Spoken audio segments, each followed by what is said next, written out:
아빠, 엄마, 안녕하세요. 오늘은 류시화 시인님 책을 읽어드릴 거예요. 어제에 이어 계속 시인님이네요.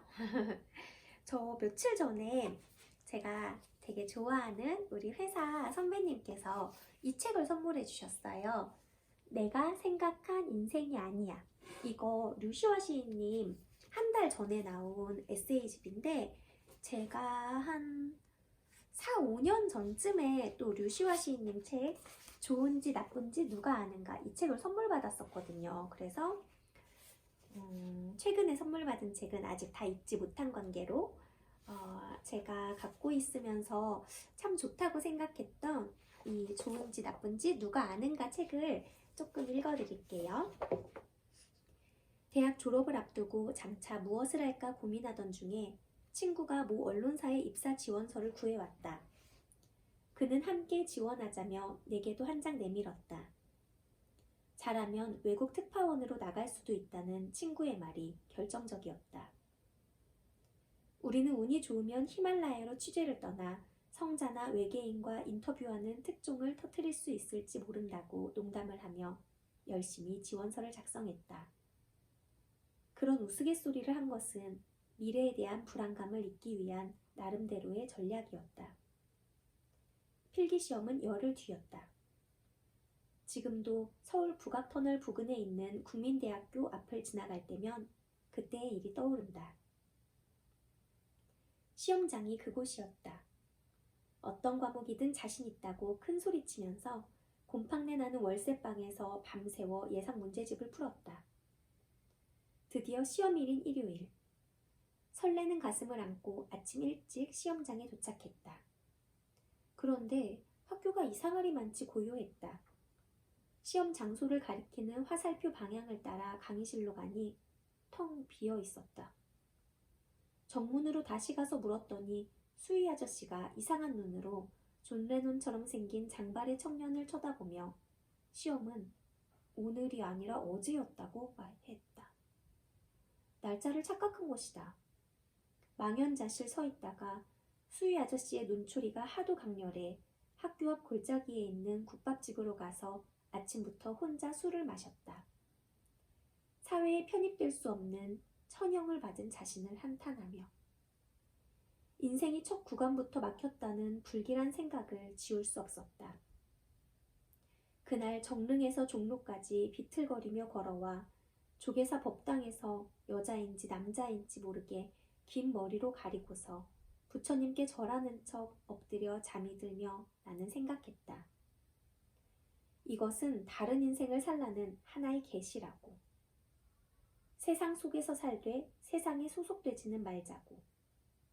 그렇게 시험 날짜를 착각해 외계인과의 인터뷰는 물거품이 되었지만 훗날 히말라야 여행은 농담처럼 현실이 되었다.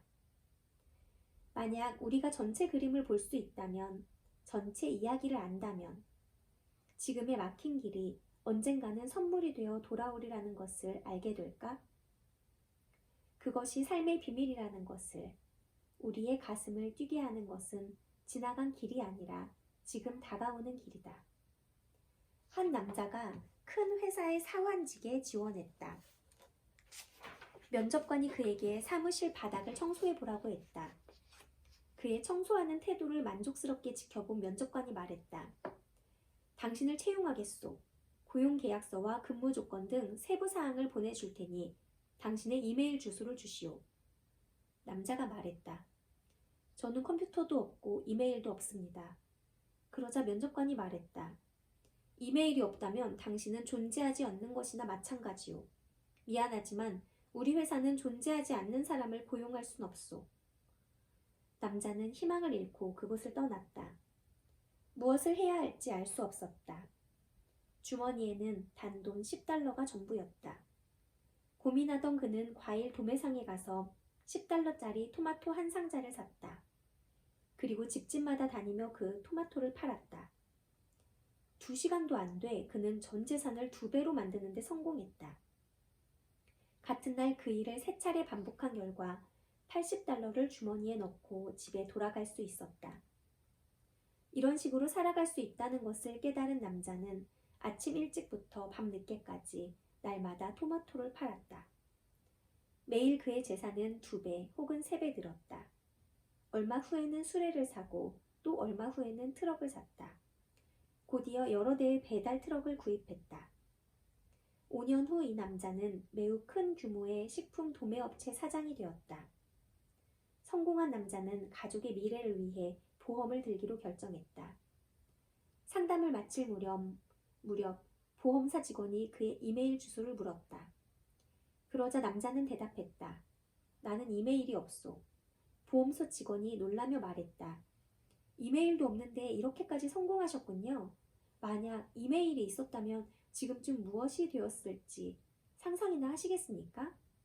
남자는 잠시 생각하더니 대답했다. 아마도 사원으로 일하고 있겠지요. 좋은지 나쁜지 누가 아는가.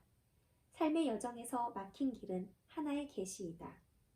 길이 막히는 것은 내면에서 그 길을 진정으로 원하지 않았기 때문일지도 모른다.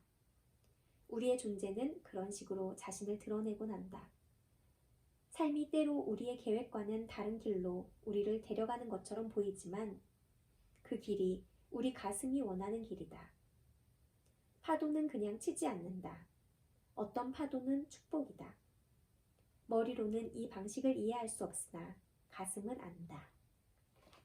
이만큼 읽어드릴게요.